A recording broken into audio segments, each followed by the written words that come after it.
Breaking News, media suara demokrasi, mengungkap fakta dan keadilan.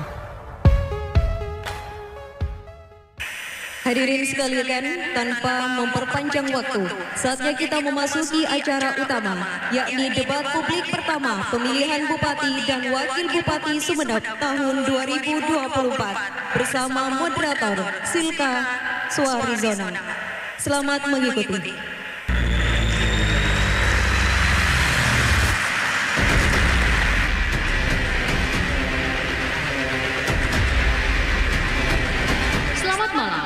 Dari Aula Tuan Gubernur Kampus Uniba Sumeneb, inilah debat publik pertama pemilihan Bupati dan Wakil Bupati Sumeneb tahun 2024. Assalamualaikum warahmatullahi wabarakatuh. Selamat malam dan selamat datang di debat publik pemilihan Bupati dan Wakil Bupati Sumeneb tahun 2024. Kami mohon tepuk tangannya Bapak Ibu. Saya Silka Suarizona akan memandu jalannya debat pada malam hari ini sebagai moderator, dan debat publik ini merupakan salah satu tahapan penting dalam proses Pilkada Kabupaten Sumeneb yang menjadi ruang bagi para calon untuk memaparkan visi dan misi serta program kerja dalam membangun Kabupaten Sumeneb. Debat ini diharapkan bisa menjadi penentu bagi warga Sumeneb untuk memilih pemimpin yang akan menahkodai Sumeneb 5 tahun ke depan. Kita semua berharap gagasan dan ide yang ditawarkan para pasangan calon Bupati dan Wakil Bupati dalam debat malam ini bisa menjadi fondasi sekaligus solusi dalam membangun Kabupaten Sumeneb. Dan debat ini tentu juga menjadi bagian penting untuk menunjukkan komitmen KPU Kabupaten Sumeneb dalam menghadirkan proses pilkada yang adil, transparan, dan jujur. Bapak, Ibu, dan pemirsa, debat kita malam hari ini mengusung tema strategi dalam mengatasi permasalahan daerah untuk kemajuan masyarakat Sumeneb. Dan saat ini, para pasangan calon Bupati dan Wakil Bupati sudah hadir bersama-sama kita. Langsung saja kita undang pasangan calon Bupati dan Wakil Bupati nomor urut 1, Kiai Haji Ali Fikri SAG dan Kiai Haji Muhunais Ali Hisham SOS MPDI. Silakan Bapak-Bapak.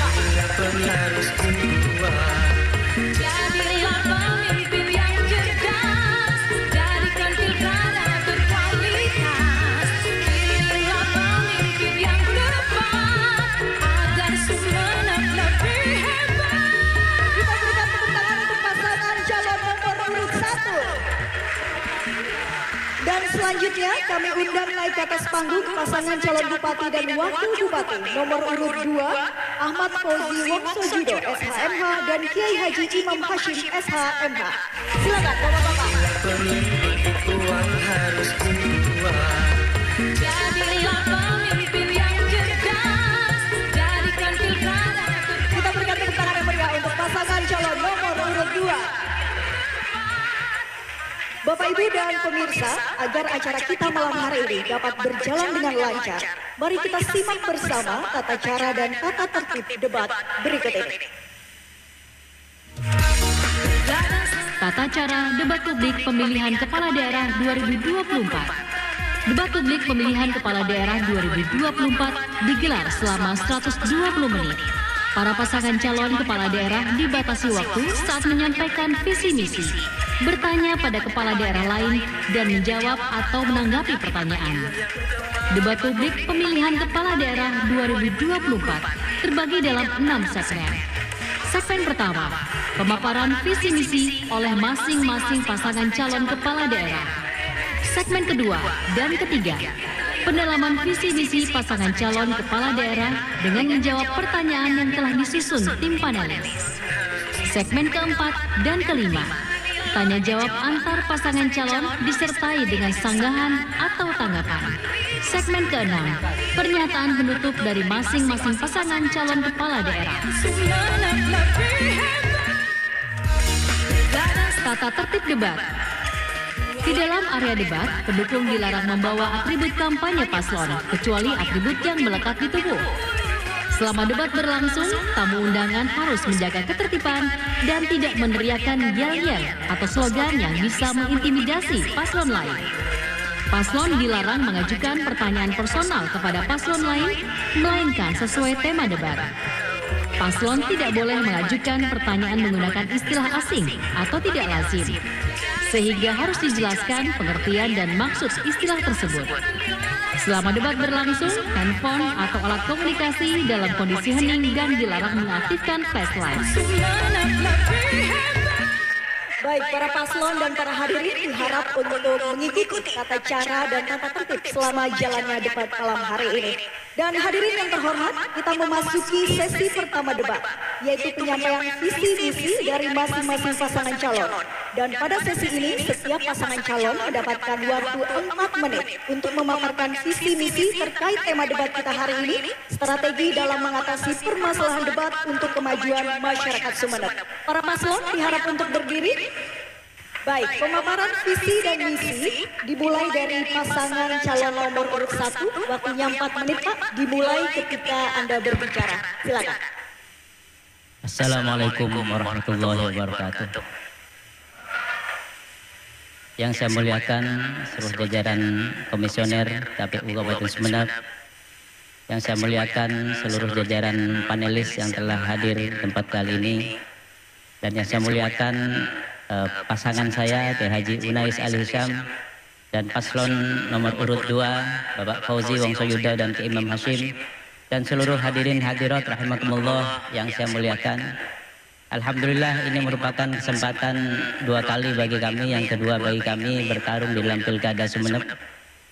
Kali ini kami membawa semangat perubahan dengan membawa visi terwujudnya masyarakat adil makmur untuk semua, untuk masyarakat kepulauan dan masyarakat daratan.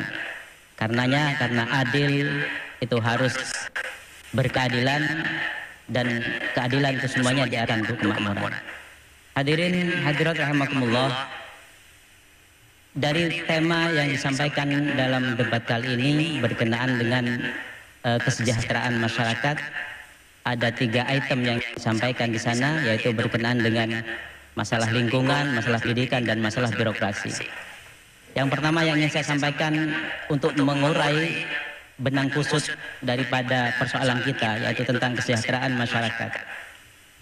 Saya ingin memulai dengan persoalan birokrasi. Jadi karena birokrasi dipimpin oleh seorang bupati, dan bupati punya kewenangan bagaimana menata seluruh jajaran aparaturnya sehingga bisa berkhidmah atau bisa melayani masyarakat. Disitulah fungsi birokrasi yang kami, gagasan kami, ide kami, bahwa yang pertama, seorang bupati harus memimpin seluruh gerbongnya dan menempatkan orang-orang terbaik yang berkompeten di bidangnya dengan menggunakan merit system atau bagaimana menggunakan cara-cara yang sesuai dengan kompetensinya, bisa menjabat di posisi-posisi strategis dalam membantu bupati. Kemudian juga hal yang lain berkenaan dengan lingkungan hidup, kami punya semangat bahwa bagaimana ketika kita melihat realitas di tengah kehidupan kita, utamanya di Kabupaten Sumeneb, kita melihat ada banyak hal tentang lingkungan hidup, misalnya berkenaan dengan krisis air. Mengapa krisis air itu muncul? Dapat disebabkan oleh karena kebijakan-kebijakan tentang tata ruang yang mungkin kurang baik, dan kebijakan-kebijakan yang lain yang akhirnya mengakibatkan berbagai persoalan, dan itu akan mengganggu terhadap kesejahteraan masyarakat. Yang lain juga berkenaan dengan masalah pendidikan. Sangat ironis kiranya ketika kita melihat bahwa bagaimana inovasi-inovasi di bidang pendidikan, sebenarnya ada salah satu sisi bahwa Sumeneb punya kekayaan sumber daya alam yang luar biasa, namun celakanya ternyata tampaknya masih menduduki peringkat ketiga kemiskinan. Bahkan di tingkat indeks-indeks yang lain, ada indeks P1 tingkat kedalaman kemiskinan. Kalau saya lihat datanya itu luar biasa, angkanya sampai 4, sekian dari data statistik dari Jawa Timur. Karenanya kemudian kami membawa visi adil makmur untuk semua. Itu bahwa kami sebagai pimpinan daerah itu merupakan pelayan rakyat. Jadi kami harus melayani rakyat. Kalau Pak Fauzi kemarin membawa Bismillah melayani, membawa nama Allah Bismillah melayani, jadi kami ke depan juga membawa semangat yang kurang lebih sama. Bagaimana bisa menjadi pelayan rakyat dan didukung oleh rakyat. Saya kira terima kasih. Baik, waktu habis. Terima kasih paslon nomor urut 1. Dan kita langsung beralih ke paslon nomor urut 2. Waktu sama 4 menit dimulai ketika Anda berbicara. Silakan. Assalamualaikum warahmatullahi wabarakatuh. Yang saya hormati seluruh komisioner KPU serta Panwas serta para panelis dan seluruh Popimda dan hadirin hadirat, khususnya alhamdulillah hadir pada saat sekarang ini adalah mantan Bupati Kabupaten Sumeneb 2 periode, kakak saya Ki Haji Muhammad Ramdan Siraj. Bapak sekalian yang hormati, Bismillah melayani. Filosofi ini berdasarkan hadis Nabi dari Abu Hurairah radhiyallahu anhu. Rasulullah sallallahu alaihi wasallam bersabda, "Kullu amrin dhi balin la yubda fihi bismillahirrahmanirrahim fa abtar." Tiap perkara penting yang tidak dimulai dengan bismillahirrahmanirrahim, amalan tersebut terputus dan tersia-sia. Nah, oleh karena itu, untuk selanjutnya dan pemaparan visi dan misi kami serahkan sepenuhnya kepada calon Bupati Kabupaten Sumeneb. Dipersilakan. Baik, terima kasih. Visi misi calon bupati dan wakil bupati paslon 2 yaitu Sumeneb unggul, mandiri dan sejahtera. Tentu ada beberapa misi dalam sebuah program unggulan, peningkatan kompetensi dan peningkatan kesejahteraan guru. Dan ini sudah kami lakukan dalam menunjang pendidikan yang berada di Kabupaten Sumeneb. Tentu tolak ukurnya adalah indeks pembangunan manusia. Indeks pembangunan manusia di era pemerintahan kami semakin membaik. Hari ini di angka 69,13. Ini menunjukkan kerja seluruh aparatur struktural kami bekerja dengan baik. Tentu dengan mempertimbangkan apa yang menjadi aspirasi masyarakat dan aspirasi dari para guru yang berada di lingkungan pemerintah Kabupaten Sumeneb. Berkaitan dengan lingkungan, tentu kita mengedepankan segala sesuatu kebijakan yang berbasis lingkungan. Pembangunan infrastruktur, baik daratan ataupun kepulauan, yang memperhatikan dampak lingkungan juga. Dalam setiap kebijakan, tentu itu memperhatikan sebuah aspek. Ada aspek ekonomi, ada aspek sosial, dan aspek hukum. Aspek sosial itu pasti berkaitan dengan lingkungan. Maka hal ini menjadi satu kesatuan dalam sebuah perhatian. Dan tidak bisa dikesampingkan. Setiap kebijakan akan berdampak dalam hal apa. Jadi kami menghargai apa yang menjadi semangat dari paslon 2 berkaitan dengan berkompetisi pada hari ini dengan gagasan-gagasan yang mereka akan sampaikan pada hari ini di depan publik, khususnya masyarakat Sumeneb, daratan ataupun kepulauan yang kita cintai bersama-sama. Begitu juga berkaitan dengan tata kelola birokrasi pemerintahan, kami juga menghargai berkaitan dengan harapan merek sistem yang akan diterapkan di Kabupaten Sumeneb. Tetapi sebelum merek sistem itu tidak lantas serta langsung merek sistem, tapi ada yang namanya talent pool dulu. Bahkan kementerian pun itu tidak serta-merta langsung mempergunakan merek sistem. Ada pola talent pool di mana seluruh aparatur sipil negara, eselon 4, eselon 3, itu juga harus dilihat dari uji kompetensi. Maka itulah beberapa tahapan-tahapan yang harus kita jalankan ke depan. Maka berkaitan dengan merek sistem itu menjadi sebuah tujuan kita setelah talent pool itu sudah kita laksanakan pada hari ini. Nah, itulah mungkin beberapa hal yang sudah kami lakukan. Belum berarti tidak dilakukan, ini sudah kita lakukan. Seluruh kebijakan-kebijakan yang tentu memikirkan segala seluruh aspek, baik kesejahteraan guru, baik aspek sosial lingkungan, termasuk juga yang berkaitan dengan tata kelola pemerintahan yang tentu diharapkan seluruh masyarakat di Sumeneb transparansi, akuntabel, good governance, dan tentu yang tidak lupa adalah clean governance. Ini salah satu semangat dari pemerintahan kami yang saat ini menganjung melanjutkan keberlanjutan ke depan Sumeneb Bismillah melayani. Terima kasih. Baik, waktu habis. Terima kasih paslon nomor urut 2. Pemirsa dan hadirin yang kami hormati, kita telah menyimak visi dan misi beserta program yang ditawarkan para pasangan calon. Dan kita akan bergeser ke sesi berikutnya, yaitu pendalaman visi dan misi dengan menjawab pertanyaan yang telah dirumuskan oleh tim panelis. Namun sebelum itu kita jeda sejenak. Bapak-bapak, tetaplah bersama kami dalam debat publik pemilihan Bupati dan Wakil Bupati Sumeneb.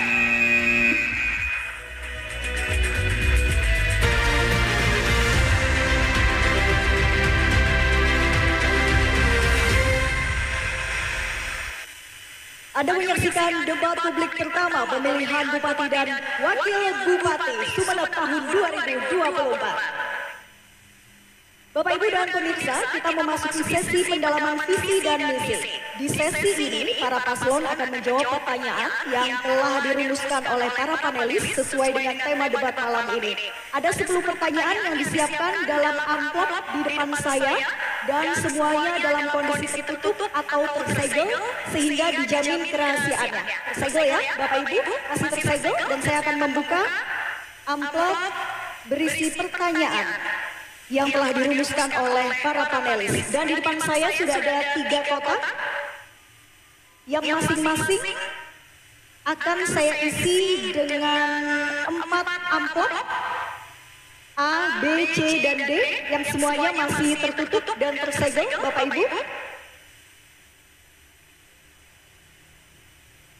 Kemudian di kotak selanjutnya untuk huruf E, F, dan G. Dan semuanya masih tersegel. Dan yang terakhir huruf H, I, dan J. Masih tersegel rapat dan dijamin kerahasiaannya.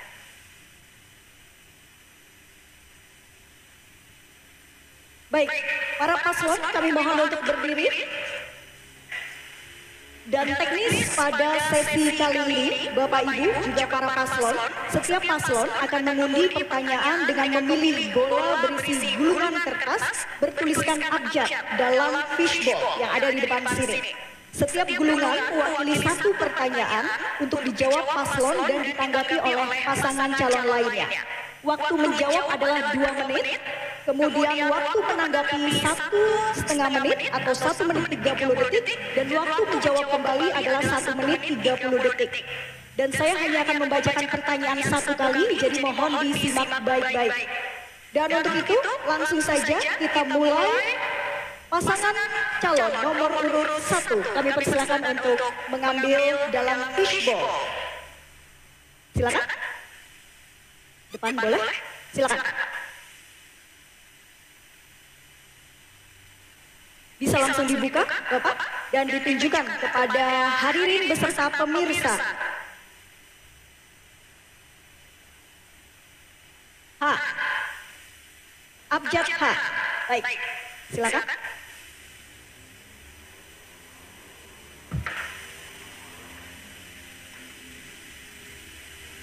Langsung saja saya ambil abjad H, masih tersegel, dan saya akan langsung membacakan pertanyaan yang tertera.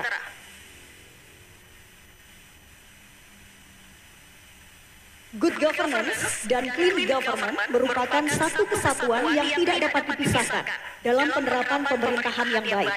Tata kelola pemerintahan yang baik, bersih dan berwibawa berbanding lurus dengan pola rekrutmen pengisian dan pengangkatan jabatan, mutasi dan rotasi dengan sistem baik dengan memenuhi prinsip profesionalitas, keterbukaan dan akuntabilitas. Pertanyaannya, adakah jaminan bahwa Bapak dalam pengangkatan jabatan aparatur atau yang dikenal dengan lelang jabatan, mutasi dan rotasi bersih dari gratifikasi sebagai bentuk dari praktik KKN, korupsi, kolusi, dan nepotisme, tetapi akan melakukan rekrutmen dengan penuh profesional, keterbukaan, dan akuntabilitas? Waktu menjawab 2 menit dimulai ketika Anda berbicara.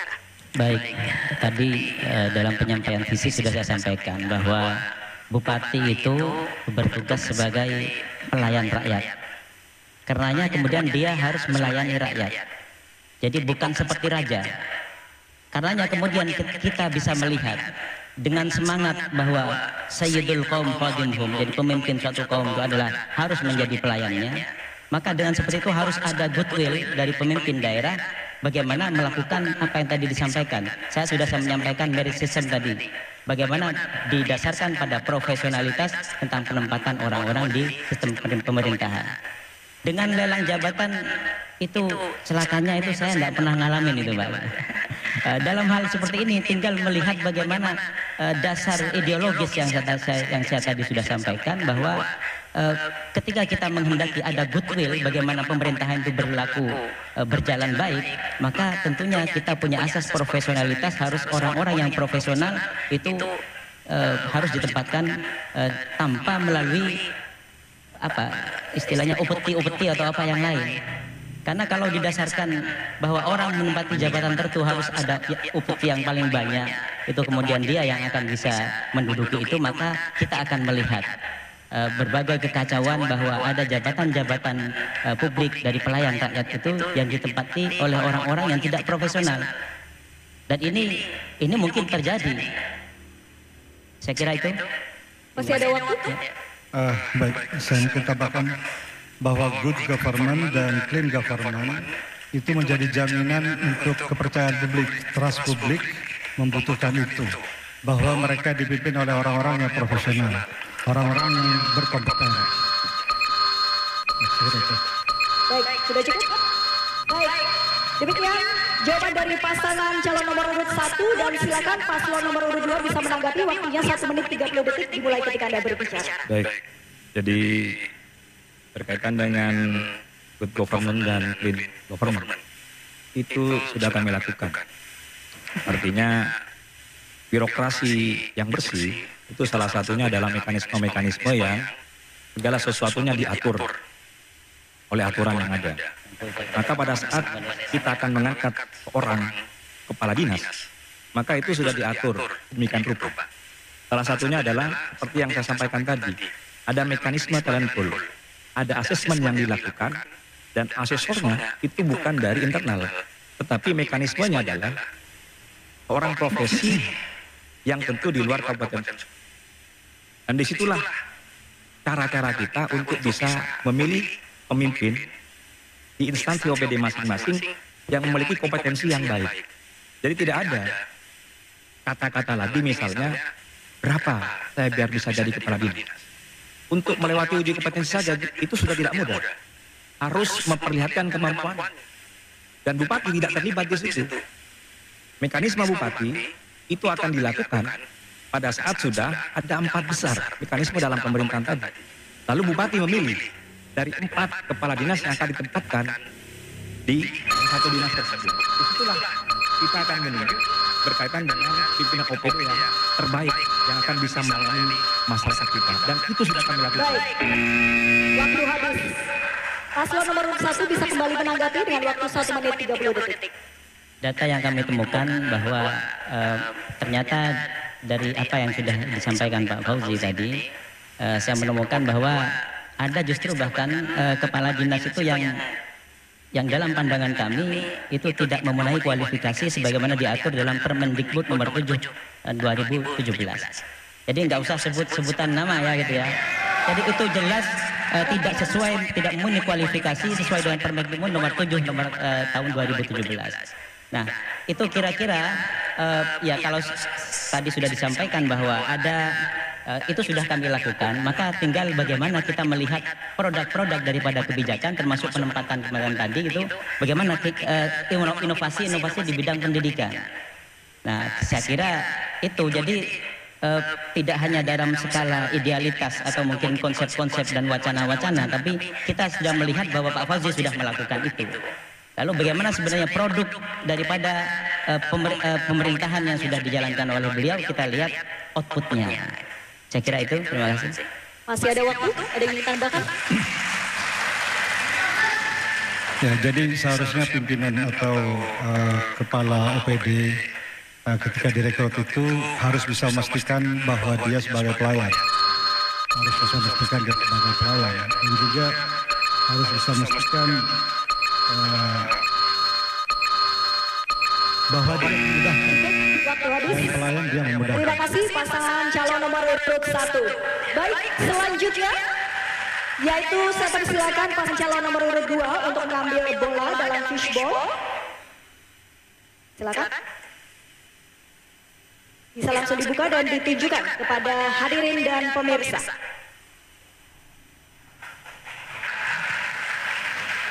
Baik, abjad B. Baik, silakan kembali ke tempat. Abjad B masih tersegel, Bapak Ibu, dan akan langsung saya bacakan pertanyaannya. Tata cara masih sama dengan sebelumnya. Baik, mohon tenang Bapak Ibu.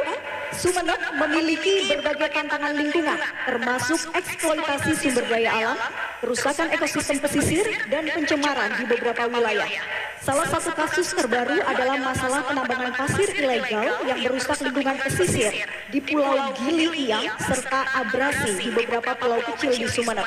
Pertanyaannya, bagaimana strategi Bapak dalam mengatasi permasalahan lingkungan hidup ini dan apa langkah konkret yang akan Bapak lakukan untuk menjaga kelestarian lingkungan, terutama di wilayah pesisir dan pulau-pulau kecil yang rentan terhadap kerusakan lingkungan?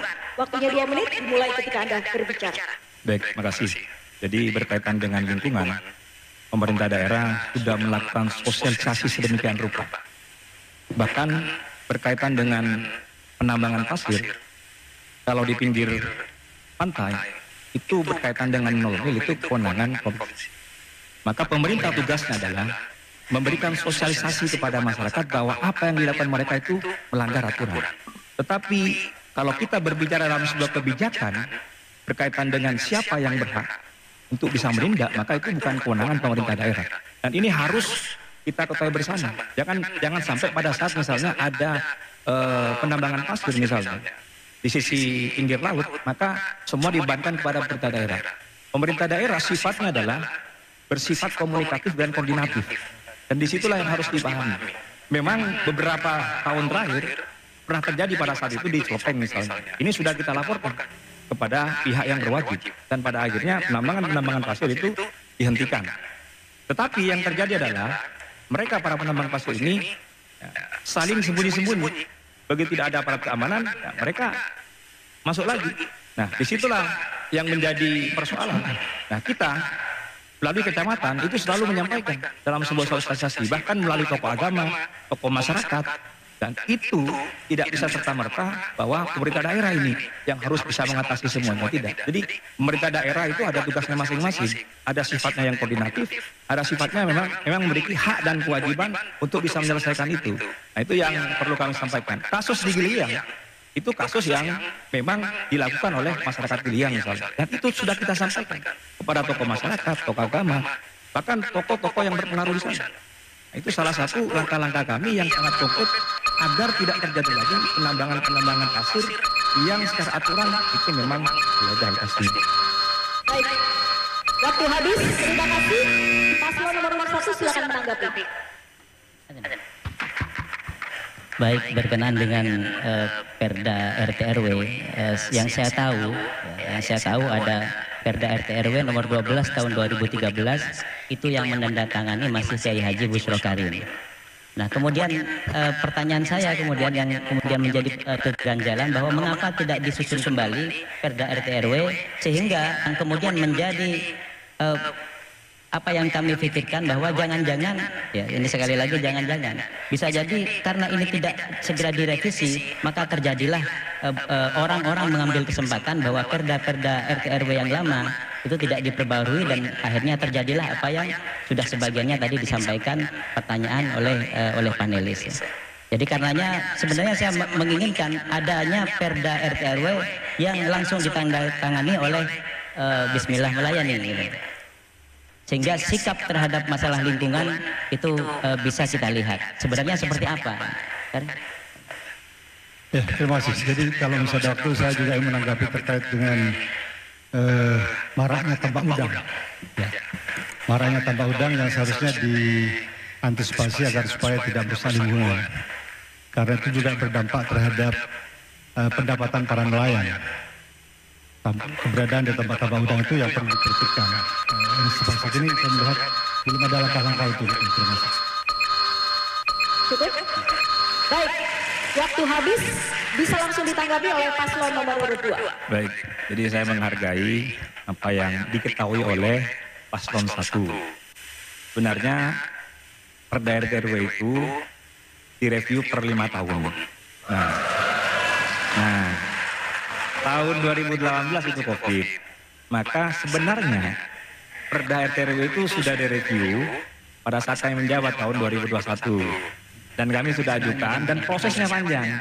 Tahun 2022 baru selesai dan itu diperdakan oleh DPRD. Jadi sebenarnya sudah berubah. Jadi review RT RW-nya sesuai dengan daerah-daerah, sesuai dengan daerah yang harus disesuaikan.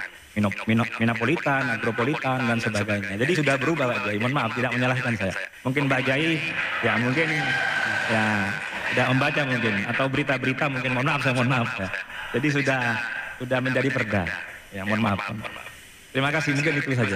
Masih ada waktu, sudah cukup?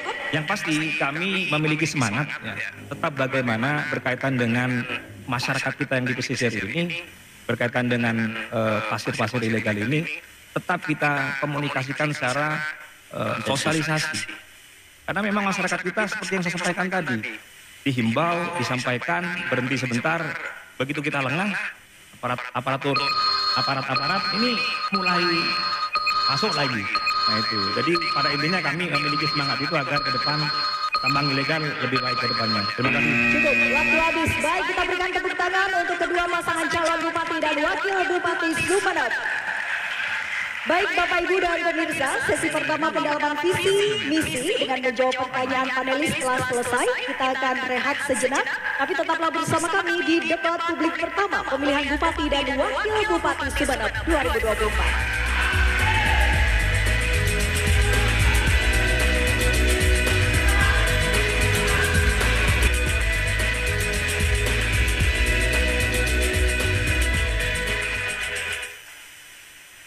Terima kasih Anda masih bersama kami dalam debat publik Bupati dan Wakil Bupati Sumeneb tahun 2024. Saya minta semangatnya Bapak Ibu yang ada di ballroom ini.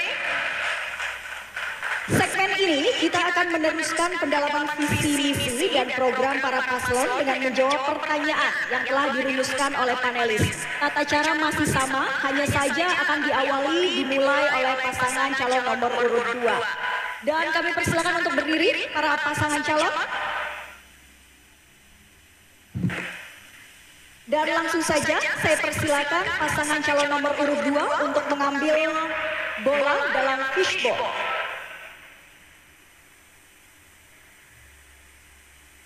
Baik, silakan dibuka dan ditunjukkan ke kamera dan hadirin sekalian.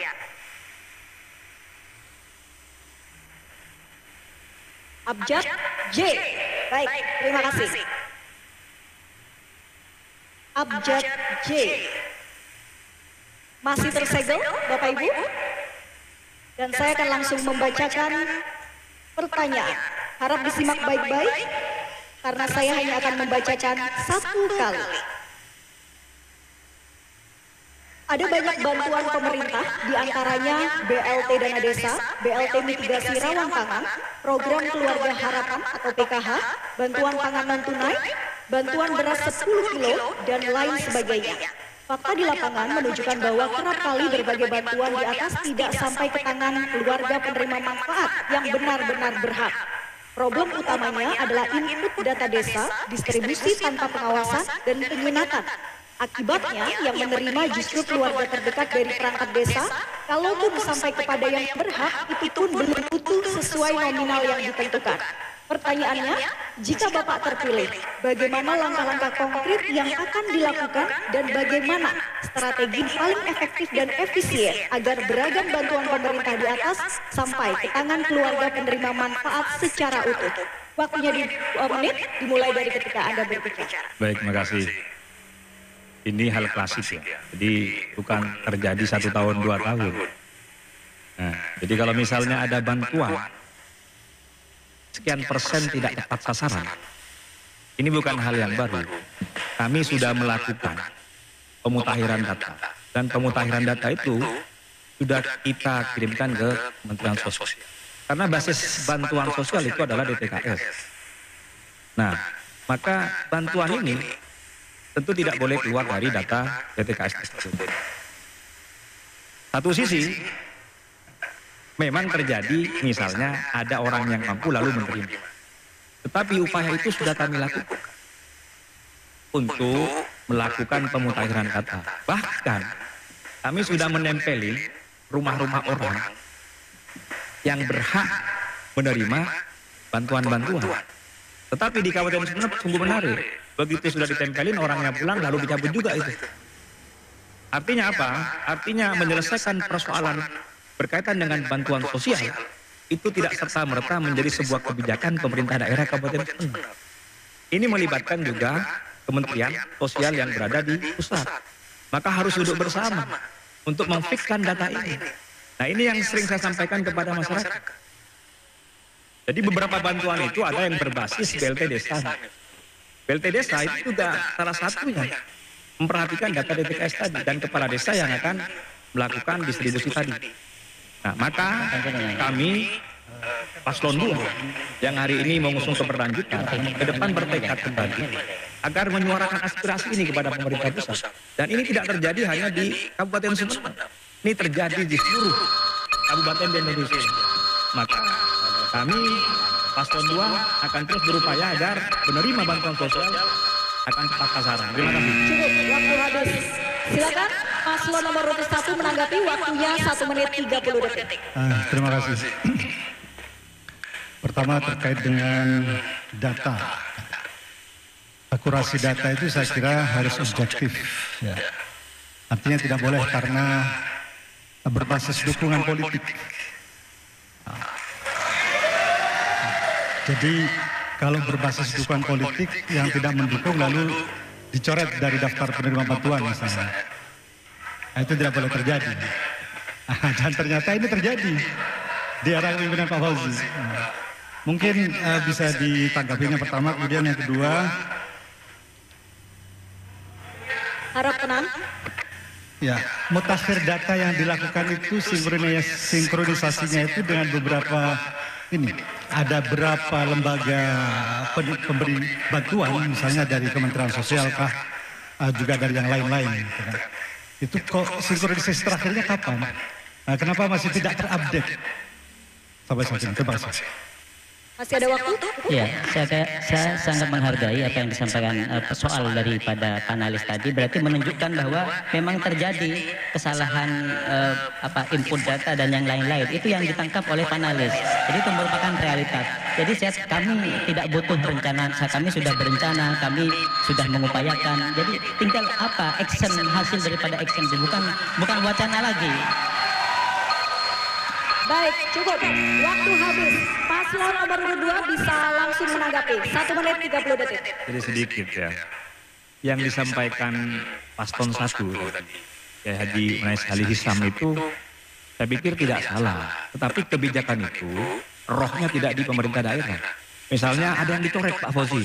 Oh, dicek dulu. Kalau pemerintah daerah tidak akan mengecek ini misalnya mendukung atau tidak mendukung, tidak mungkin.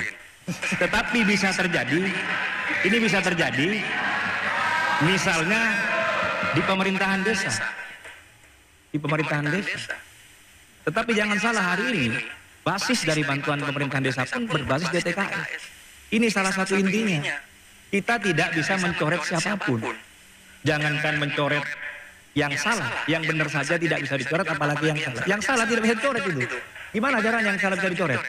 Karena memang datanya sudah dari DTKS.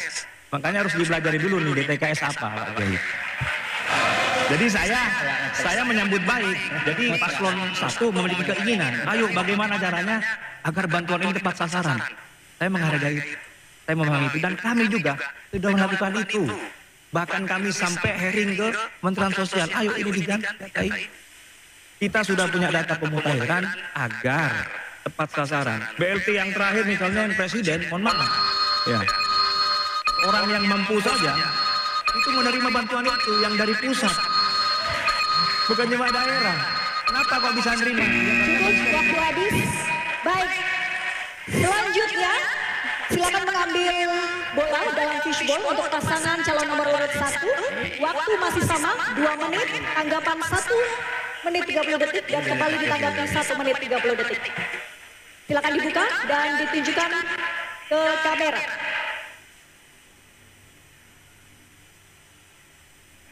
Huruf C. C.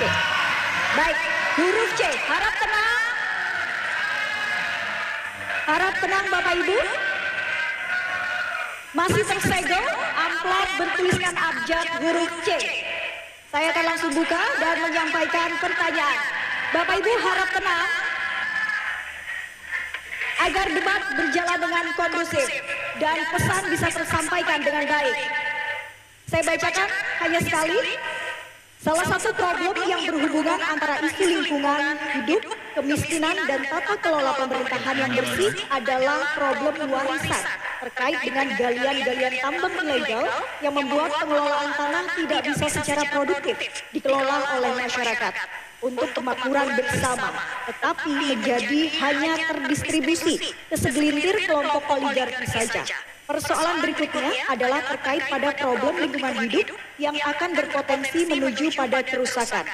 Pertanyaannya, bagaimana pemerintahan ke depan di Sumeneb menghadapi persoalan ini? Yang pertama, memang butuh komitmen daripada seorang pimpinan daerah. Lebih dari hanya sekedar saya ingin, saya berencana, sudah saya lakukan dan yang lain-lain. Tetapi kita tentunya akan melihat, saya sebagai rakyat, saya melihat output daripada berbagai kebijakan apa yang sudah dilakukan oleh pimpinan daerah. Berkenan dengan masalah tambang, tadi sudah disampaikan bahwa Pak Bupati ternyata juga sering kucing-kucingan juga dengan pelaku galian-galian dan yang sejenisnya. Itu menunjukkan, bagi saya menunjukkan ketidakmampuan gitu. Ketidakmampuan bagaimana menghadapi pelaku tambang saja kok bisa tidak mampu gitu. Jadi memang perlu ketegasan dan sangat ironis ketika dibandingkan di daerah lain juga sama gitu misalnya. Di daerah lain juga sama punya masalah yang sama. Berarti dibutuhkan inovasi-inovasi ke depan bagaimana bisa merawat dan menjaga lingkungan kita sebagai warisan yang harus kita wariskan kepada anak cucu kita.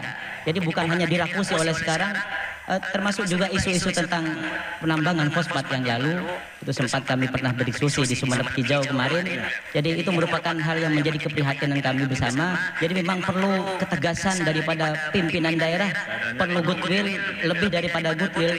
Kalau memang punya pandangan, punya wawasan terhadap lingkungan, bagaimana menjaga lingkungan ini baik, ya maka tentunya harus dengan mengerahkan berbagai segala daya dan upayanya untuk mewujudkan nyata apa langkah-langkah konkret yang bisa disampaikan. Masih ada waktu? Cukup? Baik, cukup. Selanjutnya silakan ditanggapi paslon nomor 2, 1 menit 30 detik. Ya, terima kasih kami sampaikan. Khususnya kepada paslon nomor 1, tentunya Anda mengetahui bahwa di dalam lingkungan hidup itu seperti tebak ujang, itu adalah kewenangan daerah. Ada yang kewenangan daripada provinsi seperti tambang galian. Ada kewenangan pusat seperti adanya logam, besi, emas, nikel, dan tembaga dan timah. Jadi itu jangan sampai amburadul, Pak. Di semuanya itu ada pos-pos tertentu untuk yang kita tangani bersama. Terutama kalau yang ditangani oleh pemerintah daerah adalah masalah tambah udang, dan hal ini oleh pemerintah daerah alhamdulillah sudah dilaksanakan berjalan dengan baik berkat dengan adanya kepemimpinan daripada Pak Fauzi selaku menjadi bupati selama seumur hidup untuk berjagung hanya 3 tahun bisa menyelesaikan satu persoalan. Jadi ada logam dan non logam. Tadi pertanyaannya itu berkaitan dengan logam. Kalau di Sumeneb ini tidak ada sih sebenarnya. Nikel, besi tidak ada. Jadi kalau misalnya pertanyaan non logam itu ada. Ada pasir misalnya, ada fosfat. Tapi ini semuanya memang kewenangannya terbagi-bagi. Jadi kalau logam itu kewenangannya pemerintah pusat. Kalau non logam itu kewenangannya provinsi. Nah itu, maka kita fungsinya adalah fungsi koordinatif saja. Tidak bisa kita mengambil kebijakan di Kabupaten Sumeneb ini. Terima kasih. Cukup, waktu habis. Silakan paslon nomor 1 kembali menanggapi 1 menit 30 detik. Iya, yang saya tangkap tadi dari apa yang disampaikan panelis itu berkenaan dengan galian ya. Jadi memang tidak menyinggung masalah logam. Tapi tentang galian, jadi memang faktanya seperti itu. Jadi kerusakan lingkungan yang disebabkan karena kurang tegasnya pemerintah di dalam mengatur izin-izin tambang itu, ada sekian banyak kekayaan sumber alam kita, gunung kars kita, gunung kapur kita yang sudah digali dan kemudian sudah berdampak pada kekeringan. Nah itu kan kita harus mewaspadai berbagai krisis lingkungan yang akan terjadi di belakang hari. Bagaimana kemudian anak cucu kita itu juga bisa punya hak untuk menikmati kekayaan alam kita. Saya melihat itu luar biasa memang penghancuran atau tambang-tambang yang entah itu sebenarnya legal atau tidak legal, tapi itu terjadi. Jadi memang perlu sikap yang tegas dari pemerintah daerah. Masih ada waktu, silakan. Baik, terima kasih. Sesuai data, ada 49 desa yang saat ini mengalami kekeringan. Dan itu bagian dari dampak yang seharusnya dianalisa lebih akurat, lebih cermat oleh pemerintah daerah, dampak lingkungan. Analisa dampak lingkungan yang harus dilakukan terhadap penambangan tersebut. Karena fosfat itu menjadi tandon air, yang itu menjadi penghidupan. Cukup, waktu selesai. Baik Bapak Ibu, kita beri tepuk tangan untuk pasangan calon yang telah menuntaskan kedalaman visi-misi dan program dengan menjawab pertanyaan dari panelis. Dan sesaat lagi kita akan bersama-sama menyaksikan bagaimana para pasangan calon akan beradu argumen, ide, gagasan, solusi membangun Kabupaten Sumeneb untuk saling bertanya dan menanggapi secara langsung. Tapi tetaplah bersama kami karena kami masih akan kembali tetap di debat publik pemilihan calon bupati dan wakil bupati Sumeneb 2024.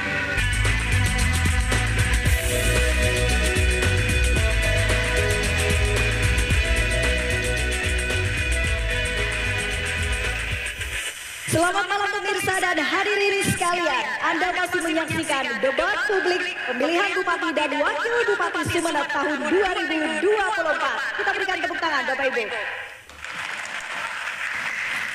Dan kali ini kita memasuki segmen yang lebih seru, yaitu tanya jawab antar pasangan calon. Dan kami persilakan para pasangan calon untuk berdiri.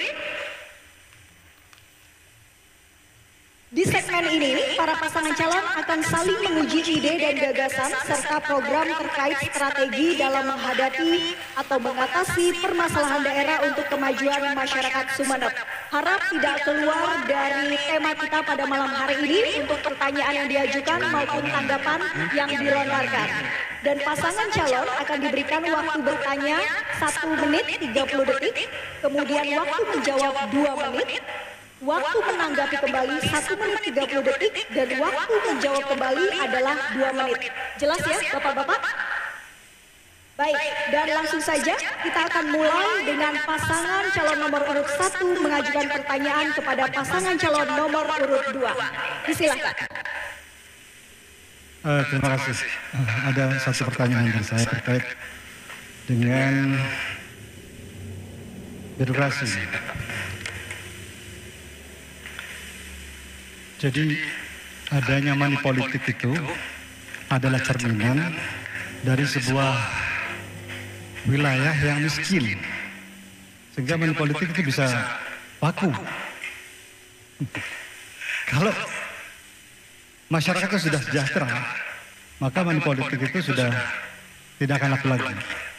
Jadi kecenderungan untuk merawat kemiskinan demi, mohon maaf ya, mudah-mudahan tidak menyinggung bahwa itu bisa merawat kekuasaan dengan tetap merawat kemiskinan agar supaya bisa dibeli suara rakyat. Sebab suara rakyat itu akan tidak akan menerima dengan money politik itu karena memang sudah sejahtera. Dan kesejahteraan itu tentu juga berbanding lurus dengan kepintaran, kecerdasan, berpendidikan. Nah, pertanyaannya adalah pengentasan kemiskinan yang berbasis dari kebodohan itu, ini terkait dengan pendidikan, ya. Itu langkah-langkah yang sudah dilakukan apa? Karena terbukti money politik masih laku di tengah-tengah masyarakat kita. Baik, sudah cukup? Waktu habis dan silakan paslon nomor urut 2 bisa menjawab dengan waktu 1 menit, maksud kami 2 menit, dimulai ketika Anda berbicara. Baik, jadi kalau berbicara mengukur kemiskinan dikaitkan dengan pendidikan lalu money politik, nah itu bisa dijawab, bisa tidak dijawab, tapi karena pertanyaan pasti saya jawab. Baik, jadi begini, kalau ukurannya bagaimana mencerdaskan masyarakat kita, karena begini, kemiskinan kita itu salah satunya adalah memang proses yang sangat panjang. Kita bisa melihat dari indeks pembangunan manusia kita. Jadi Pak Kiai bisa lihat, selama pemerintahan kami kira-kira indeks pembangunan manusia kita itu semakin baik atau tidak. Yang pasti kami sudah melakukan upaya agar indeks pembangunan manusia kita itu semakin baik. Apa saja indikator di dalamnya? Yaitu salah satunya adalah angka lama sekolah, angka lama hidup, daya beli masyarakat. Nah kalau misalnya diukur, disinggung berkaitan dengan hal tersebut, daya beli masyarakat di Kabupaten Sumeneb cukup baik. Kita bisa lihat dari pertumbuhan ekonomi kita di angka 5,35. Kalau apa yang saya lakukan dari hasilnya saja, pertumbuhan ekonomi 5,35, ini menunjukkan daya belinya bagus. Angka rapayan hidupnya bagus pastinya, dengan program UHC. Angka lama sekolah misalnya semakin menurun di angka 0,36. Dan itu turunnya drastis menurut kami, kalau membaca data. Program apa saja misalnya, agar penentasan kemiskinan itu, agar lebih cerdas masyarakat kita, ya gimana ya kalau sudah usianya sudah tua, misalnya udah, mohon maaf ya, sudah usia 60, ya, dia memang lulusan SD. Pada akhirnya kita ikutkan paket A, paket B, paket C. Nah, itu salah satu untuk mengurangi. Berkaitan dengan money politik, ya mungkin bukan di Kabupaten Sumeneb saja ya. Saya tidak tahu kalau itu. Saya nggak ngerti juga gitu. Baik, waktu habis. Paslon nomor 2, paslon nomor 1 bisa kembali menanggapi jawaban dari paslon nomor 2. Iya, berkenaan dengan indeks pembangunan manusia, saya melihat IPM Jatim itu 74,65. Sementara IPM Sumeneb itu 69,13, kalah dengan Pamekasan. Sementara Pamekasan 70,32. Kalau kita melihat potensi daerah, jauh lebih kaya Sumeneb. Tapi mengapa justru kalah dengan Pamekasan yang tidak punya kepulauan seperti Sumeneb? Jadi itu di mana? Kebocorannya itu di mana? Itu aja, Mbak. Makasih. Jadi begini, Pak Kiai. Baik, sebentar. Cukup? Cukup. Baik, selanjutnya silakan ditanggapi. Jawaban 2 menit. Jadi tidak bisa dibandingkan apple to apple misalnya. Jadi kalau mau mengkritisi pemerintahan yang hari ini berjalan, dilihat dari angkanya berapa. Nah itu, kalau misalnya angkanya tidak pernah turun, trennya tidak positif, itu boleh dibandingkan. Dilihat dulu angka dari kabupaten lain itu berapa. Maka sering banyak orang menyampaikan misalnya IPM kita masih di bawah Kabupaten Pamekasan. Oke. Tapi lihat kinerja pemerintah daerah ini dengan strukturalnya ke bawah. Angka kemiskinan misalnya masih 4 besar, 5 besar, oke. Kita lihat dari angka berapa dulu. Pada saat kami menjabat misalnya tahun 2021, angka kemiskinan itu di angka 20,51. Lalu per hari ini itu angkanya turun di 17,78. Nah itu yang harus dihargai menurut saya. Sama dengan angka-angka berkaitan dengan indeks pembangunan manusia tadi yang disampaikan oleh Pak Kiai. Tapi namanya kompetitor, paslon 1 berhak menurut saya ya, menyampaikan informasi itu nggak apa-apa, karena ini namanya debat informasi. Jadi itu mungkin harus disampaikan kepada masyarakat. Bukan kami tidak setuju, tetapi kami lebih setuju apabila parameternya itu dilihat dari angka kinerja kita dalam menurunkan indeks pembangunan manusia untuk menaikkan indeks pembangunan manusia dan menurunkan angka kemiskinan dan menaikkan pertumbuhan ekonomi. Di situ titik letak menurut saya agar debat ini bisa lebih baik secara sudut pandang yang berbeda-beda. Nah, kalau misalnya dilihat dari sisi yang berbeda, maka tidak bisa dibandingkan karena kita hari ini tidak berbicara kabupaten lain, kita berbicara Kabupaten Sumeneb. Kalau bicara potensi, Sumeneb memiliki banyak potensi nih, potensi alam, potensi berkaitan dengan berkaitan sumber daya alam dan sebagainya, itu banyak, wisata, migas dan sebagainya. Nah itu yang perlu saya sampaikan secara baik. Terima kasih. Baik, waktu habis. Baik, Bapak Bapak Ibu, sekali lagi kami menghimbau untuk tetap tenang ketika para pasangan calon berbicara. Selanjutnya masih dengan tata cara dan waktu yang sama, dimulai dari pasangan calon nomor urut 2 untuk menyampaikan pertanyaan dengan waktu 1 menit 30 detik, ditanggapi dengan waktu 2 menit, kemudian ditanggapi kembali 1 menit 30 detik, dan kemudian bisa ditanggapi kembali dengan waktu 2 menit. Silakan dimulai ketika Anda berbicara. Terima kasih kami sampaikan. Indeks Pembangunan Manusia IPM merupakan indikator utama pengukur keberhasilan kualitas hidup manusia dalam aspek pendidikan, kesehatan, dan daya beli masyarakat. PBB mengamanatkan program IPM berbasis SDGs, Sustainable Development Goals, bagaimana platform polisi prioritas komposisi persentase penganggaran yang ideal untuk mencapai target IPM. Yang saya tanyakan, upaya apa yang telah dilakukan? Pendidikan 26%, minimal 20%. Undang-Undang nomor 20 tahun 2023 tentang sistem pendidikan nasional. Nah, oleh karena itu kami mohon dengan hormat daripada paslon nomor 2 untuk menjelaskan kiat-kiat apa yang akan dilakukan untuk panjenengan manakala ditakdir oleh Allah menjadi bupati di Kabupaten. Dipersilakan. Baik, sudah cukup? Masih ada waktu? Sudah cukup? Baik, silakan ditanggapi, waktunya 2 menit. Baik, yang pertama adalah bahwa kami harus membawa pemerintahan ini menjadi pemerintahan yang bersih, clean government, dengan landasan ideologis yang kuat, dengan niat yang kuat, bagaimana kita bisa berkhidmat kepada masyarakat. Sehingga berbagai kebocoran-kebocoran atau mungkin anomali-anomali kebijakan yang terjadi itu bisa kita kurangi.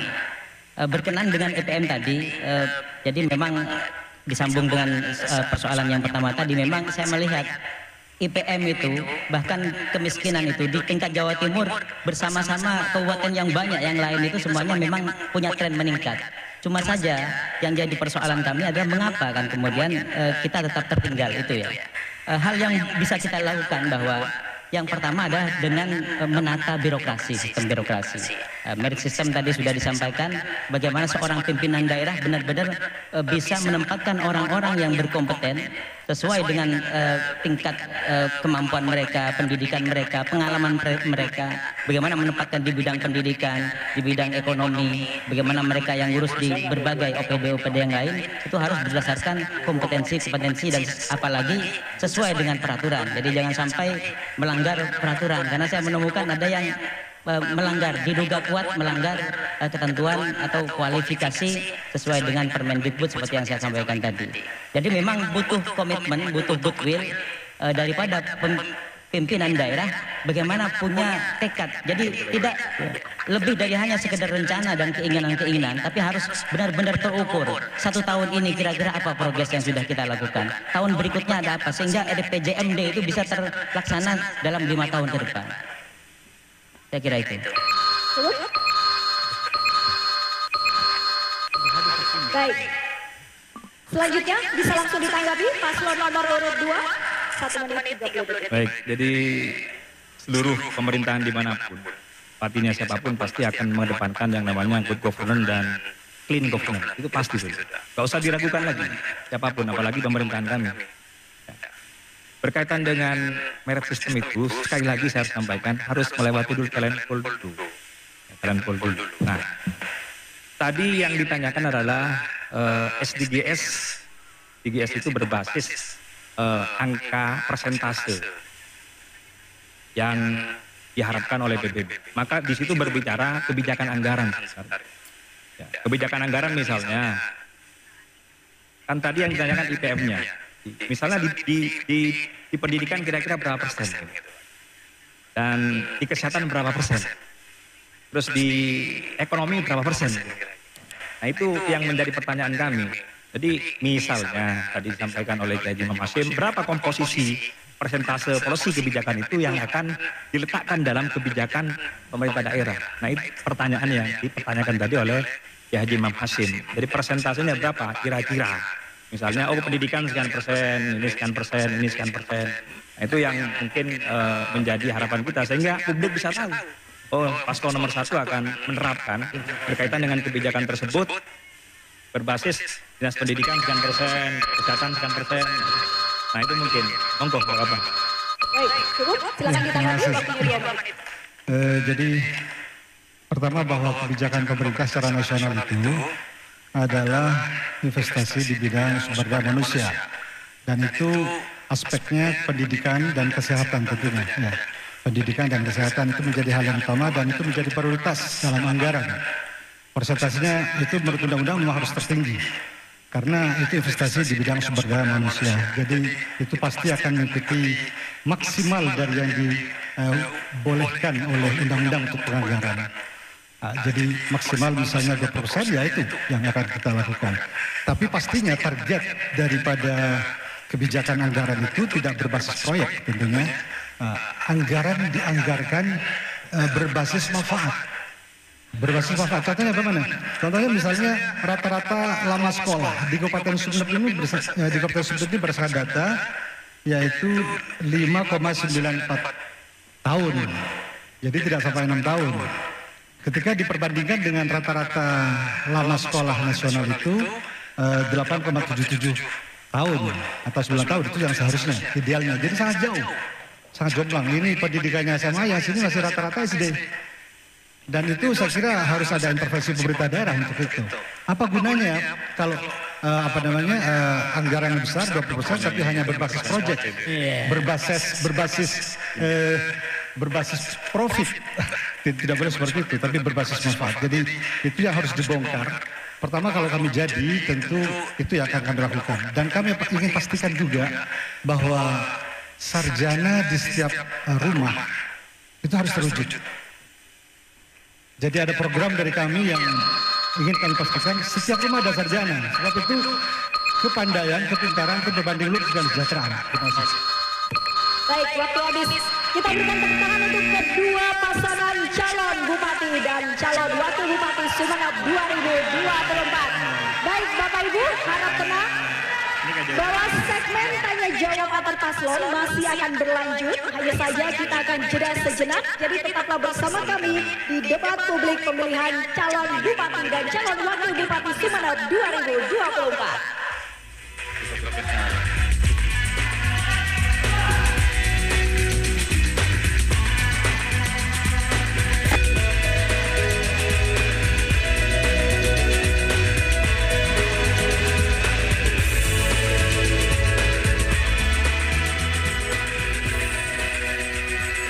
Terima kasih Anda masih menyaksikan debat publik pertama pemilihan calon bupati dan calon wakil bupati Sumeneb tahun 2024. Bapak Ibu dan pemirsa, segmen kali ini kita masih akan melanjutkan sesi tanya jawab antar pasangan calon bupati dan calon wakil bupati.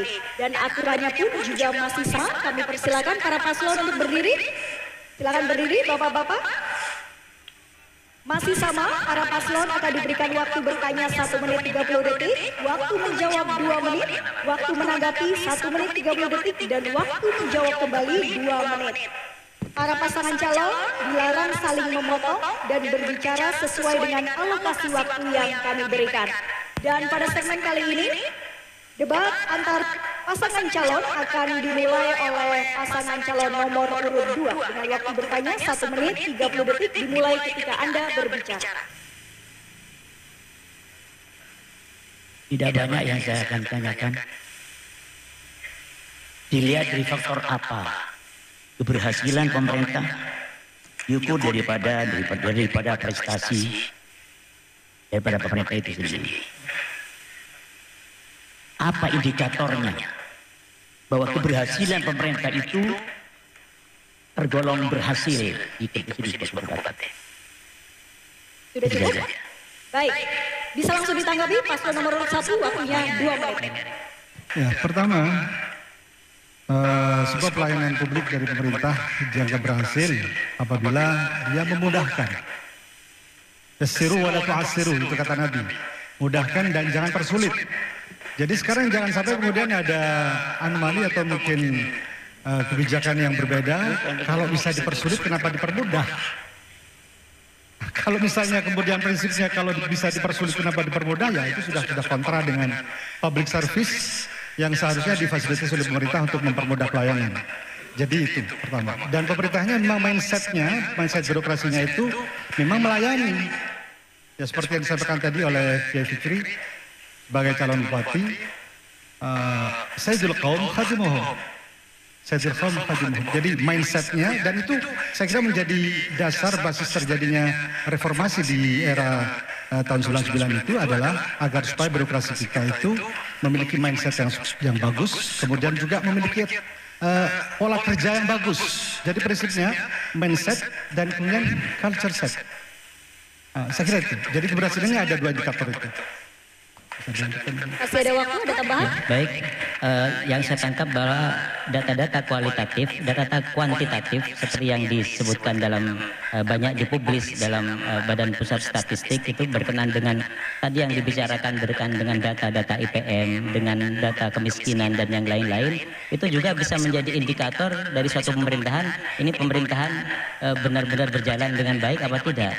Utamanya indeks pembangunan manusia ini karena berkenaan juga dengan tata kelola pemerintahan, dan disitulah kita akan mendapatkan angka keterukuran bagaimana sebenarnya seorang pimpinan daerah itu sudah berbuat sebaik-baiknya untuk daerahnya. Dari angka-angka kuantitatif itu kita bisa punya alat ukur tanpa harus membandingkan dengan daerah yang lain. Terima kasih. Baik, cukup waktu habis. Silakan 1 menit 30 detik. Paslon nomor 2 bisa menanggapi kembali. Baik, jadi kalau yang disampaikan pelayanan yang terbaik, tentu pemerintah daerah sudah melaksanakan pelayanan yang terbaik. Ada 184 pelayanan yang hari ini dilaksanakan di mall pelayanan publik. Lalu kita delegasikan kembali untuk memperdekatkan pelayanan itu kepada masyarakat. Karena kami bismillah melayani, jadi mendekatkan diri pelayanan kepada masyarakat. Maka beberapa dokumen-dokumen yang akan diperlukan dan dibutuhkan oleh masyarakat akan bisa diurus di tingkat kecamatan. Dan itu sudah mulai dilaksanakan pilot projectnya di Kecamatan Pasongsokan. Dan insya Allah kalau kami terpilih kembali akan kita laksanakan di 27 kecamatan. Kalau misalnya berbicara berkaitan dengan mindset masyarakat, maka diukur dari indeks reformasi birokrasi. Hari ini indeks reformasi birokrasi kita itu di angka 70,15. Ini menunjukkan tren yang cukup baik. Artinya apa?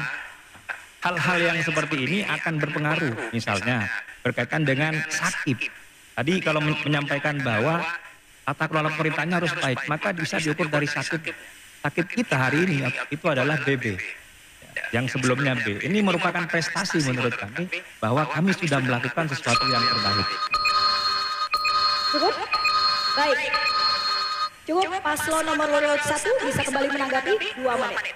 Ya baik, memang sudah kami duga bahwa pelaku itu memang sudah punya pengalaman tentunya ya, sudah melakukan apa yang sudah disampaikan.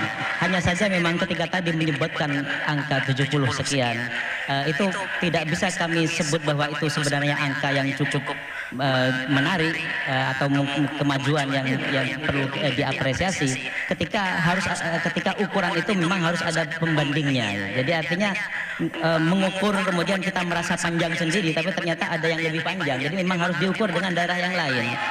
Jadi tidak bisa kita merasa gagah sendiri tanpa melihat oh di sana kok ternyata ada yang lebih gagah gitu ya. Jadi saya kira memang harus tetap melihat terhadap pemimpin kabupaten yang lain sejauh mana mereka sudah melakukan inovasi-inovasi di berbagai bidang, dan itu menjadi indikator dari tingkat keberhasilan daripada pemerintahan yang sudah dilaksanakan. Masih ada waktu? Ya, sekalian saya ingin menyampaikan gagasan kami. Kalau terpilih, contoh dari pelayanan dari birokrasi yang akan kami lakukan adalah dengan membuat sebuah aplikasi berbasis Android untuk mendekatkan aspirasi masyarakat ke kami, dan itu juga memberikan masyarakat hak-haknya yang sebagaimana mereka inginkan. Jadi tidak perlu berdemo, tidak perlu rame-rame, tapi semua yang diinginkan oleh publik itu bisa terserap di situ, sudah bisa didengarkan di situ, dan bisa diaplikasikan di situ. Kalau memang sudah dilakukan oleh pemerintah yang sekarang, tentunya tidak akan ada suara ingin perubahan. Artinya ada sesuatu yang belum baik. Dan kami menawarkan perubahan yang lebih baik. Terima kasih. Cukup? Baik. Baik, selanjutnya saya persilakan pasangan calon nomor urut 1 bertanya kepada paslon nomor urut 2 dengan tata cara dan waktu yang sama. Waktunya 1 menit 30 detik. Terima kasih. Selama ini ada beberapa anggapan bahwa daerah kepulauan itu sebagai daerah buangan. Ya, sebagai daerah buangan. Seharusnya menurut kami, dan itu akan kami lakukan, dan kami pastikan bahwa itu akan kami lakukan, bahwa kepulauan itu menjadi semacam kawah candera di muka bagi ASN yang kalau dia berprestasi di kepulauan maka dia berhak mendapatkan reward gitu. Dan jadi kepulauan itu adalah kawah candera di muka sebagai penggodokan di mana yang berhasil membangun kepulauan. Dan kami sangat concern untuk pembangunan kepulauan itu. Jangan sampai kemudian ada mindset seperti itu dari birokrasi kita. Itu yang pertama. Jadi kepulauan justru menjadi ladang untuk kita bisa tahu sejauh mana kualitas SDM yang ditempatkan di kepulauan itu dan berhak mendapatkan promosi jabatan. Kira-kira seperti itu. Pertanyaannya, mindset itu kenapa masih ada sampai saat ini? Bahwa kepulauan adalah tempat yang tidak setara di sisi birokrasi antara daratan dan kepulauan. Jadi tidak ada keberimbangan, tidak balance. Orang yang di pulau merasa dibuang, itu berarti tidak balance. Mindsetnya begitu. Terima kasih. Baik. Baik, waktu menjawab 1 menit 30 detik. Paslon nomor 2, silakan. Baik, terima kasih. Saya masih belum mendengar ya, karena saya bupatinya sebenarnya. Jadi di era pemerintahan saya, berkaitan dengan penempatan jabatan-jabatan, baik dalam hal apapun, guru dan sebagainya, itu tidak menjadi sebuah kebijakan yang lantas disampaikan tadi, kalau ini dibuang ke kepulauan misalnya, begitu ya. Nah, kami pastikan selama pemerintahan 3,5 tahun ini tidak ada yang pernah kita buang ke kepulauan. Karena hari ini yang kita lakukan adalah proses mekanisme berkaitan dengan penempatan ASN kita, itu sudah ada kebijakan menempatkan PNS di daerahnya dekat dengan rumahnya masing-masing. Itu sudah kami lakukan dari tahun 2022. Artinya apa? Kami tidak melihat berkaitan dengan apa yang disampaikan oleh paslon 1 tadi. Tidak ada di kami sudah misalnya ini dibuang saja ke kepulauan, ini karena dan sebagainya dibuang ke kepulauan. Tidak. Kepulauan tidak lagi menjadi tempat buangan. Aspirasi-aspirasi itu sudah kami tangkap. Contoh misalnya guru P3K itu kami tempatkan di mana mereka menjadi domisilinya rumahnya tadi. Misalnya rumahnya di daerah Kangayan, maka kita tempatkan. Ada memang pengangkatan P3K tahun 2021 yang pertama kali. Itu mekanisme penempatannya memang dilaksanakan oleh pemerintah pusat. Tetapi dalam waktu dekat akan kita lakukan review ulang berkaitan dengan penempatan P3K di tahun 2021. Artinya kami pastikan itu tidak berbasis ya, berkaitan dengan tidak senang misalnya dibuang ke pulau atau pulau tempat pembuangan orang-orang yang tidak kompetitif. Kami pastikan itu tidak seperti itu. Terima kasih. Baik. Bisa kembali ditanggapi dengan waktu 1 menit 30 detik. Ya, terima kasih. Jadi pertama bahwa kita sering dengar bahwa mutasi menjadi bagian dari ancaman. Nah, dan itu yang saya katakan tadi, pembuangan. Mau dibuang ke pulau, gitu. jadi ini menjadi momok gitu kan, sehingga bupati siap harus patuh gitu kan, karena takut dibuang ke pulau. Nah, faktanya sekarang, kenapa guru-guru di sekolah SD di kepulauan itu tidak ada? Kalau memang itu menyenangkan di pulau, waduh Pak saya pengen di pulau, tapi kenapa tingkat kehadiran guru-guru itu SD-SD-nya kosong? Kemudian misalnya pelayanan kesehatan di kepulauan juga tidak maksimal. Ada rumah sakitnya tapi tidak ada dokternya, tidak ada dokter. Karena nggak betah, kami nggak betah di pulau, dibuang kan itu. Jadi itu mindset yang umum sebenarnya ya Pak Bupati atau Pak Fauzi sebagai calon bupati saat ini. Jadi itu mindset yang umum yang disadari oleh semua pihak. Gitu loh. Bahwa faktanya memang begitu. Buktinya rumah sakitnya kosong, puskesmasnya juga, ya begitulah. Jadi tingkat kehadiran mereka yang harusnya hadir melayani masyarakat kepulauan itu rendah. Bukan tidak ada sekali, terendah. Itu menunjukkan bahwa memang itu kepulauan tidak diminati, sehingga bisa dijadikan ancaman untuk dimutasi ke sana sebagai pembuangan. Nah itu mindset itu harus dirubah. Dan kami akan pastikan kalau final yang menang, saya pastikan itu berganti. Mindset yang tinggi. Baik, sudah cukup? Silakan ditanggapi, waktunya 2 menit. Siapa yang bisa mengatur mindset seseorang, pertanyaan saya?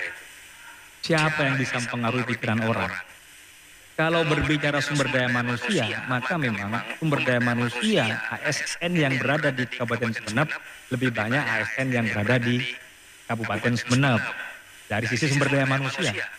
Nah, maka yang kami lakukan adalah salah satu terobosan inovasinya menempatkan ASN sesuai dengan domisilinya hari ini. Jadi tidak ada lagi ancaman mau dipindah ke pulau. Kalau misalnya saya tidak nyaman di pulau, padahal itu tidak boleh terjadi. ASN itu sudah disumpah, siap ditempatkan di mana saja. Nah, itu yang harus kita ketahui bersama-sama. Kalau misalnya ada suara seperti itu, nah, itu suara pribadi saja. Nah, kami tentu terus mendorong itu. Jadi Kiai Haji Yunus Al-Islam tadi sudah menyampaikan bupati katanya. Tapi nggak usah ragu-ragu, memang saya masih bupati hari ini. Cuma masih cuti gitu. Jadi berkaitan dengan bagaimana mindset mereka bisa nyaman. Maka memang seperti yang disampaikan tadi dokter misalnya. Ini berkaitan dengan sumber daya manusia yang tidak mencukupi orang-orang pulau dalam hal berkaitan dengan dokter spesialis misalnya. Maka kami dengan program kami menyekolahkan hari ini orang-orang kepulauan untuk menjadi dokter-dokter spesialis. Kita memahami itu. Jadi ada terobosan-terobosan yang kami lakukan hari ini. Dan kami pastikan pemerintahan ke depan berkelanjutan ini dengan Kiai Haji Imam Hasim akan semakin baik. Berkaitan dengan kepulauan dan daratan akan kita seimbangkan. Berkaitan dengan apa yang menjadi kebijakan kita terkait dengan penempatan ASN yang ditanyakan oleh Kiai Haji Yunus Al-Islam tadi. Insya Allah mindset-mindset yang seperti itu tidak akan pernah terjadi lagi dan itu sudah kami lakukan selama ini. Baik, cukup? Baik, kita berikan tepuk tangan untuk kedua pasangan calon pada malam hari ini. Dan sesi tanya jawab antara paslon sudah tuntas Bapak Ibu. Semoga ide, gagasan dan solusi yang ditawarkan bisa menguatkan keyakinan Bapak Ibu sekalian warga Sumeneb untuk memilih kepala daerah yang akan menakodai Kabupaten Sumeneb pada 27 November mendatang. Dan kita masih punya satu segmen lagi, yakni segmen penutup. Jadi tetaplah bersama kami di debat publik pemilihan Bupati dan Wakil Bupati Sumeneb 2024.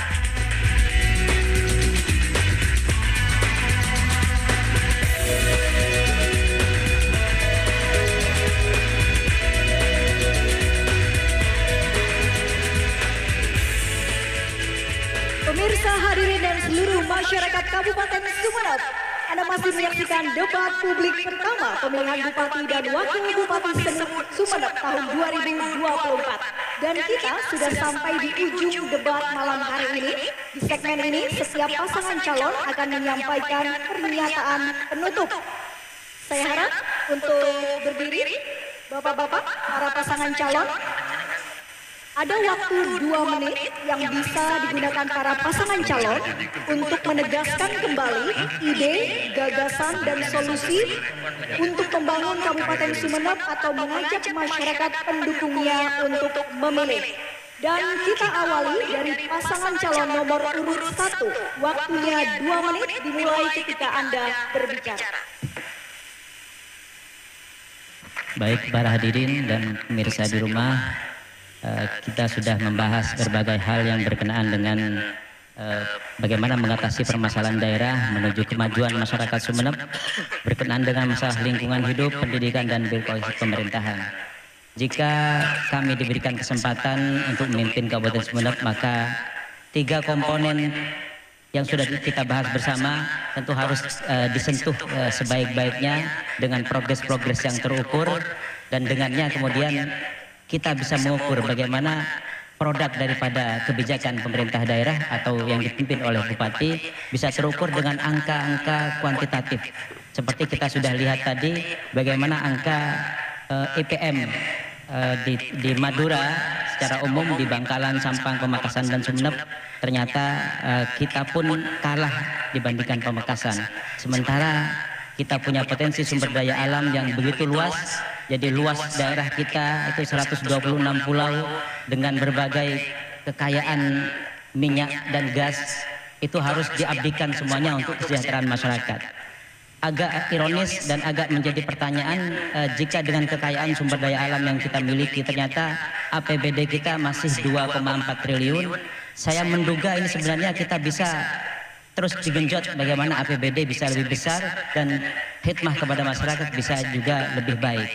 Kita melihat bagaimana di Pagerungan besar sebagai tempat lumbung energi, ternyata krisis energi itu merupakan permasalahan yang ada di depan mata, dan ternyata ini juga masih belum bisa teratasi dengan sebaik-baiknya. Jarak yang lebih dekat ke Kiliraja kemarin menyampaikan masyarakat di sana betapa fasilitas kesehatan begitu sulit dan penanganan kebutuhan layanan khusus, tindakan khusus itu begitu sulitnya. Karenanya pilih nomor 1 untuk Sumeneb bermanfaat. Baik, harap tenang. Selanjutnya pasangan calon nomor urut 2 untuk menyampaikan pernyataan penutup. Waktu 2 menit dimulai ketika Anda berbicara. Terima kasih kami sampaikan.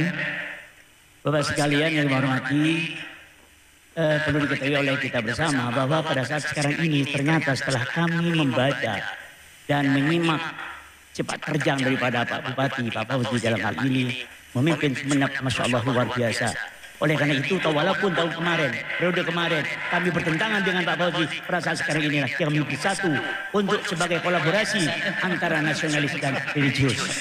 Bapak sekalian, itu yang pertama. Terus yang kedua, Bapak sekalian, bahwa kami berdua insya Allah ke depan tidak akan memarginalkan, tidak akan mendiskreditkan, tidak akan kami jadikan pulau sebagai bancakan tempat hal-hal yang tidak baik, yang amoral. Tapi kita harus mengangkat kepulauan karena pulau adalah merupakan bagian daripada Sumeneb. Kalau pulau itu adalah bagian dari Sumeneb, kenapa kok tidak sama dengan di daratan? Kalau daratan bisa di situ jalan hotmik di kepulauan juga demikian. Alhamdulillah dengan kepemerintahan daripada Bapak Fauzi pada saat sekarang ini, alhamdulillah hotmik sudah ada di daerah Kangean dan daratan. Bapak sekalian yang dihormati, nah oleh karena itu kami sampaikan pada saat ini ada beberapa pantun yang perlu kami sampaikan. Harap tenang. Barisan bergu jajaran Komnas HAM berjalan sambil menggendong tas. Tidak usah ragu dan semuanya insya Allah paham bersama kami demi terwujudnya Sumeneb yang berkualitas. Pasukan perwira membawa senapan, saat bertugas terlihat gagah dan tampan. Bersama kami Sumeneb ke depan demi terwujudnya pemerintahan yang mapan. Selamat Hari Jadi Kabupaten Sumeneb ke-755 dan selamat Hari Santri. Terima kasih. Wassalamualaikum warahmatullahi wabarakatuh. Baik, waktu habis dan kita berikan tepuk tangan untuk kedua pasangan calon pada debat pemilihan Bupati dan Wakil Bupati Sumeneb 2024. Dan pernyataan penutup dari kedua paslon sekaligus menutup rangkaian debat kita pada malam hari ini.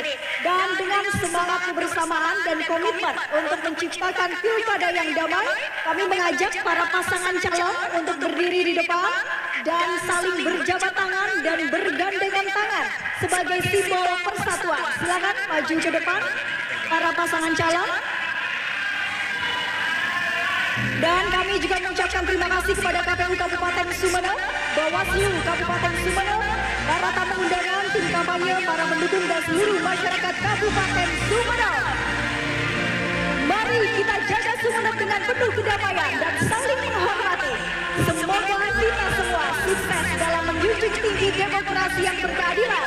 Dan mari kita sukseskan Pilkada serentak 2024 dengan menggunakan hak suara Anda pada 27 November 2024. Jangan golput karena suara Anda menentukan arah 5 tahun ke depan. Terima kasih, selamat malam dan sampai jumpa. Terima kasih telah menonton channel Suara Demokrasi. Jangan lupa tekan subscribe, like, and share ya.